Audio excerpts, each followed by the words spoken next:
السلام عليكم مشاهدينا الكرام، متتبعي أخبار المنتخب الوطني الجزائري.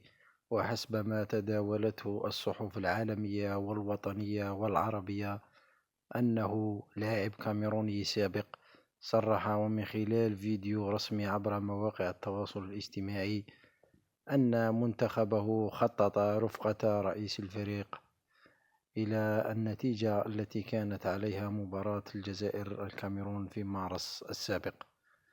ومن خلال ما تداوله هذا الفيديو يؤكد فيه أن نتيجة المباراة تم برمجتها سابقا.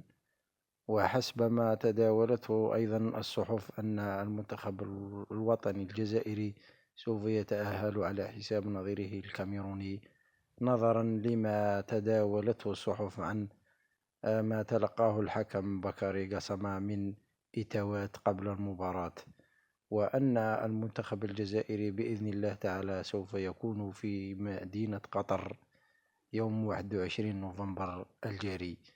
وإن شاء الله سوف تكون الأخبار القادمة تفرح المنتخب والمناصرين عبر أنحاء العالم بهذا التأهل إن شاء الله. إلى اللقاء مشاهدينا الكرام.